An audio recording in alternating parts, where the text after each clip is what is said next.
Bray is burning, Bray is burning, arrest the Viper, arrest the Viper, murder, murder, murder, murder. Oh wait, I must pose. Randy Orton murdered a man and he should be arrested now. WWE love to put smiles on people's faces, they say. Who are they? I have no idea. Well, children around the world, a Merry Christmas to you. There is my biological brother burning to death in the middle of a WWE ring. Are you happy now? But you know what? TLC 2020 from top to bottom, I loved the balls off of it. The Bray Wyatt's crispy, burnt balls off of it. From the kickoff show match all the way through to Roman Reigns versus Kevin Owens, it was just a really fun and exciting night of professional wrestling action. I just loved the way all the matches, they were so tantalizing. You were on the edge of your seat watching them. It was great stuff. And then as for the main event itself, it was just shocking and professional wrestling at its most ridiculous. But not in the way this Riddle speaks to puppets and wants the puppets to sign a carrot for his rabbit at home. Not the naff kind of shocking and ridiculous. The really shocking and the really ridiculous. Just a great night of professional wrestling action and a fun way to end the year of 2020. Well done, WWE. But I am Ross Twiddell from Cultaholic Wrestling, and these are all the WTF moments from TLC 2020. The final WTF moments video of this horrible crap. Yeah, so let's have a laugh. Intro man, hit the intro, will you please?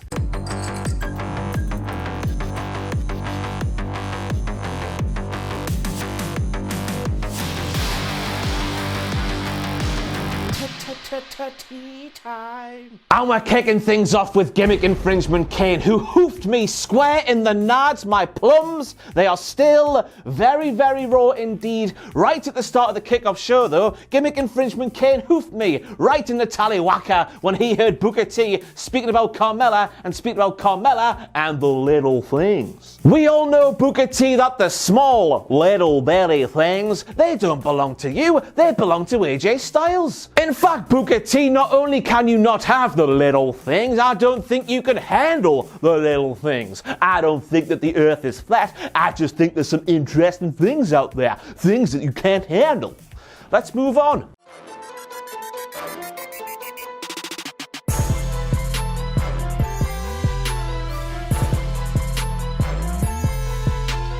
And then we have Booker T saying words out of his mouth in the direction of MVP. When he said to MVP, Cedric Alexander, he's a guy that I always thought needed a bit of dirt on him. I was just wondering, have you had the talk with Cedric Alexander? And the way Booker T started laughing at the end of that sentence there, it got me wondering, Booker T, the talk? What the talk are you talking about there? He cannot have been expecting MVP to have had the birds and the bees talk with Cedric Alexander, could he? I mean, Booker T, MVP is not Cedric Alexander's daddy in a biological sense, with him being the manager of the Hurt Business. MVP is merely Cedric Alexander's daddy. And right at this moment here, during the kickoff show for TLC 2020, we learned a huge scope, some exclusive news from The Miz, as he told us that Omos, AJ Styles' massive pal, is massive. But then the WTF moment arrives as Jomo, John Morrison himself, he chirps up and says you can't teach tall. And there's no doubt about it, everybody, when Jomo got backstage from that promo right there, Vince McMahon would have smacked him right on the bum-bum for being a naughty, naughty little slut. Where that came from, I've got no idea. And that is, of course, everybody, because that there from Jomo, it was an Enzo Amore reference in the year 2020, smacky smacky bum bum. Made a grave mistake, Corey. Direct quote from Corey Graves this time when he says Sami Zayn simply has his third eye open. So one eye? Two eyes? Oh, Corey. And I guess we're kicking off the main show portion of the WTF Moments with something from the opening promo package that was really, really sobering to go through. But looking back after seeing the rest of TLC 2020 isn't really a WTF moment at all. But I'm going to say it anyway. Randy Orton was not arrested following last week's awful installment of Monday Night Raw after he was seen on international television. The footage is there. There's no denying it. Randy Orton tried to murder a human being man. Fiend or no fiend, Randall Keith, you dick with your cock-drenched hand. You locked my biological brother in a box and you set that box on fire, and you should have been arrested before TLC took place. What are you going to get done to you now?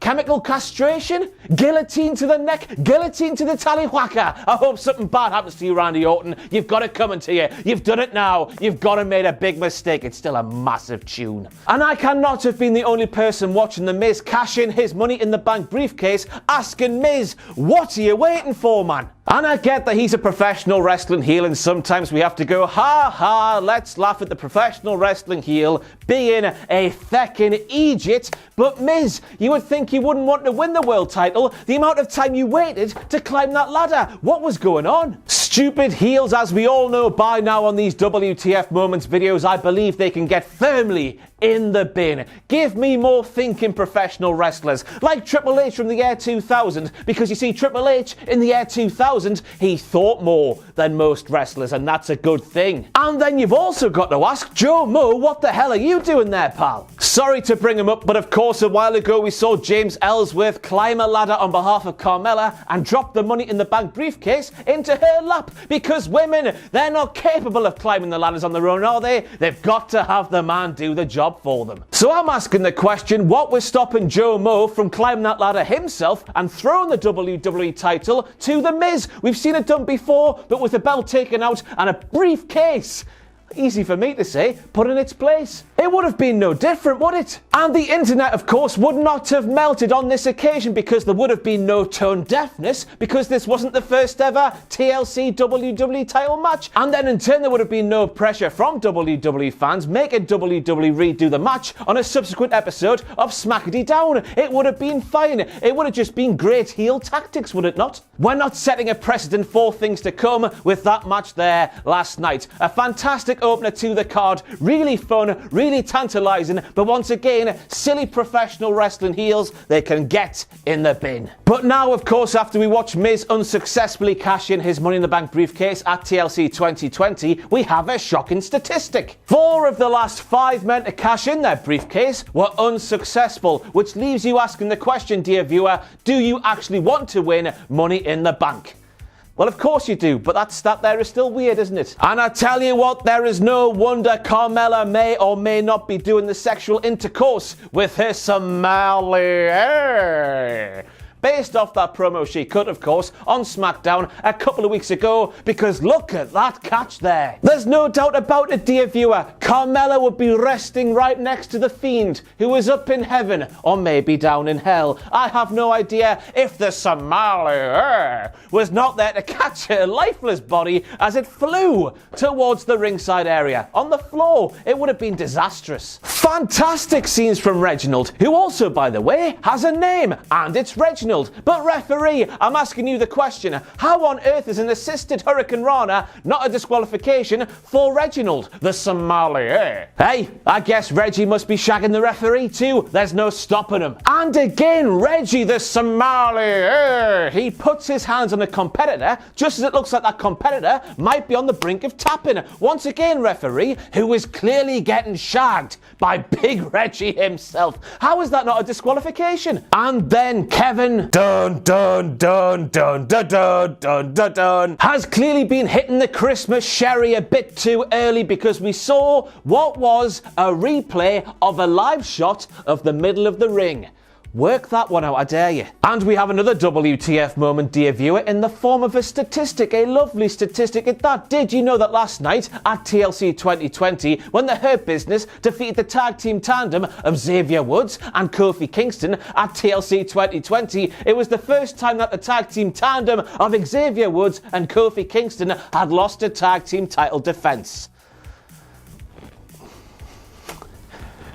so clearly. The end is nigh, the end is nigh, time to run away, the end is nigh, nigh. So Charlotte Flair returned at TLC 2020. She was, of course, Asuka's mystery tag team partner, and because Charlotte Flair stepped inside the wrestling ring, that meant Charlotte Flair won. But the WTF moment here is the fact that I did not feel an overriding sense of dread watching Charlotte Flair hoist up yet another title in WWE. And I'm only saying that because of Charlotte Flair's awful booking here in the year of 2020. First of all, of course, we had that awful decision to put her over Rhea Ripley at WrestleMania 36. Then the NXT Women's title reign for Charlotte Flair that benefited nobody outside of Charlotte Flair's body. It was absolutely baffling. Surely WWE, the most sensible thing to do back then was pass on some of Charlotte Flair's star power to the up-and-comers who are the future of the women's division in WWE. But did we do that? Did we bollocks? But despite all of that, seeing Charlotte Flair come back to assist Asuka, and by the way, remind everybody how good she is at the professional wrestling, myself and Adam Pacitti, we say it until our faces go blue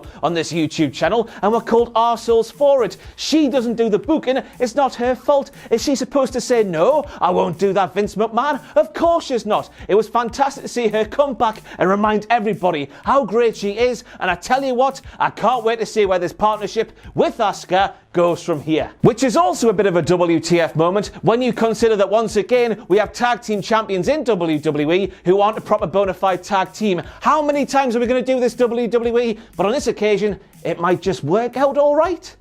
Famous last words. Be glad it wasn't the other kind of leak, Sami, because ain't nobody want to see that, said Big E, the baby face in this rivalry apparently. Big E, of course, the supposed babyface who invaded Sami Zayn's privacy to leak that voice note ting via Caleb Braxton or something all over the interweb. The proverbial nudes of Sami Zayn leaked everywhere, yet Sami is the bad guy and Big E is the good guy. Wrestling is fantastic. It's backwards. Now, hey, I have to put it out there. Where was Daniel Bryan during that match last night? We had Kevin Owens out there essentially fighting a 2-on-1 handicap match against Roman Reigns and against Jey Uso, but Daniel Bryan, who has, by the way, helped Kevin Owens on SmackDown Down in the past, where was he to be seen? Nowhere. Did Daniel Bryan do his kickoff show match then bugger off home? I really hope so, and I hope this is clarified on next week's edition of Friday Night SmackDown, because if it isn't, and if Daniel Bryan wasn't at home, I'm calling bollocks out on the supposedly wholesome Daniel Bryan. And I know what you're saying, Ross, you didn't say the same for Sheamus during Daddy Drew McIntyre's match at the start of the night, but as we saw on last week's Raw, Sheamus was battered with a chair, and therefore maybe a little bit sore. So we'll let him off. But Daniel Bryan, we saw at the end of that kickoff show match, he was completely fine. So where was he to even the odds and help Kevin Owens? That's the question I'm asking. Maybe he's a prick. Just like The Miz, which ties in, by the way, to my theory that Daniel Bryan getting Miz's haircut is more than initially meets the eye. Maybe actually The Miz is living inside Daniel Bryan's head, much like Plankton in the SpongeBob SquarePants movie. You've seen weirder in the professional wrestling. Which happened later in the night. Yes, it did. Mago. Twice, in the words of Pep Guardiola himself, Maggle Cole gone effed up twice in quick succession. Spinebuster through a table, everybody! Isn't that so cool? No, it is not, Maggle Cole, considering that there is quite clearly a power bomb through a ladder. How did he get it so wrong? I was asking myself, Maggle Cole, but how on earth did this happen? He went and did it again. What's the impact of Kevin Owens getting slammed through that table? Maggle Cole said at the top of his lungs. How does this happen? Hello and welcome back to Wankety Wank, the section of these WTF moments where you, a sexual wank pheasant, you tweet me with a WTF moment I have missed and I give you all the credit just in case it's wrong. But of course on this occasion, Lonesome Rhodes, you are absolutely spot on. That is how the professional wrestling works, and Kevin Owens, he didn't do that. Therefore WTF, I guess. Wrestling's weird, isn't it? And then when Mike Rome said the only way to win that Firefly Inferno matchup is to light part of your opponent on fire, Gimmick infringement Kane, he went radio rental. Somehow, someway, he became pregnant immediately at the sound of Mike Rome saying that gimmick infringement thing. And then somehow he gave birth to the little wobbly machine. And then somehow I watched this small child become pregnant, and the little wobbly machine, he gave birth to a dog called Roger. It was an amazing sequence of things to see happen in front of my own eyes. But that just tells you, see you later Roger, how much gimmick infringement took place when Mike Rome said that. Fire is Kane's thing, leave it alone, alright Bray. By the way, that was WWE's first kind of Inferno match since all the way back at Armageddon 2006. Do I care that that match there was obviously recorded earlier in the day when it wasn't dark outside, which is why the Fiend's entrance didn't look as dark as it normally does, just so the lads could perform everything that happened during that match as safely as possible? No, I do not. Do I care that the Fiend started the match with one contact lens in his eye, but then halfway through the match he somehow had both contact lenses in? No, I do not. Do I care that that spot there was recorded in parts, then cut together, so Randy Orton didn't actually have to dive out the way of actual real fire at the last second? No, I do not. I do not want to see Randall Keith, as much as a prick as he is, who should be arrested, by the way, for not only attempted murder, but actual murder.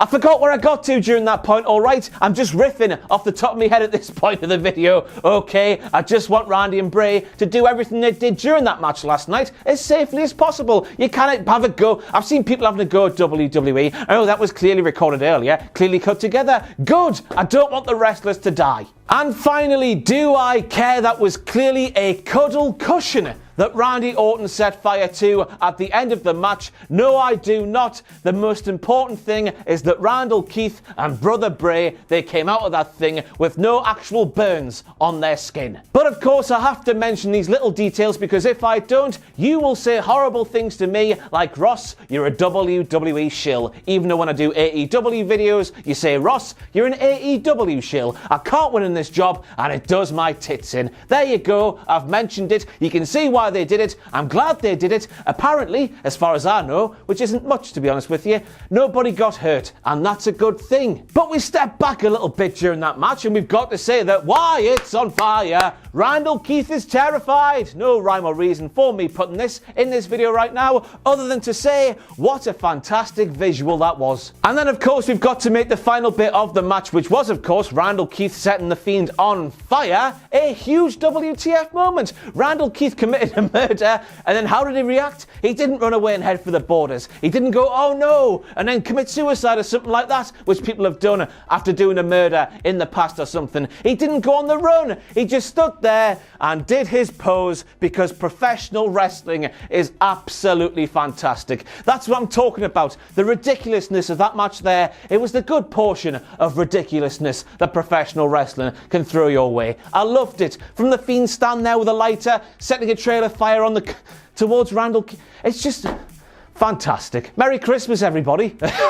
But I'm here to say, don't worry everybody, including me, as I lose my voice towards the end of 2020. If last week's Raw taught us anything, it's that the Fiend is impervious to fire, so he wasn't hurt, even though it looked like he got burned alive and looked very crispy indeed. He's fine, don't worry about it, man. Raw last week told us as much, hopefully. But that's it for all the WTF moments from the pay-per-view that was known as TLC 2020. Fun, exciting, tantalizing, ridiculous. A great show from top to bottom. But as I said, that's my final WTF Moments video of the year that was 2020. Thank you so much for all the support you've shown all of us here at Cultaholic Wrestling. Quite frankly, this year of all years would be out of a job if it wasn't for your support, so I love you dearly, each and every last one of you. But in terms of the rest of my year on this illustrious YouTube channel, coming up we have tier list videos with Gary YouTube and another Gary YouTube covering the NXT roster and the AEW roster.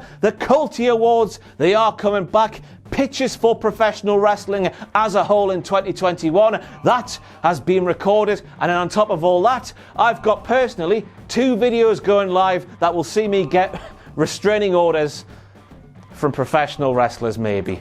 We'll have to see how it goes. Am I nervous about those videos going live? Yes, I am. Because as I say, restraining orders might be coming my way. But anyway, I am Ross Twiddell. Thank you so much for everything you've given us this year. I've said that already. I'll stop rambling now. TLC was good. If you haven't watched it, go watch it now. You will not regret it. Merry Christmas, a Happy New Year.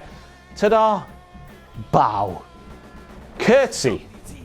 Pose.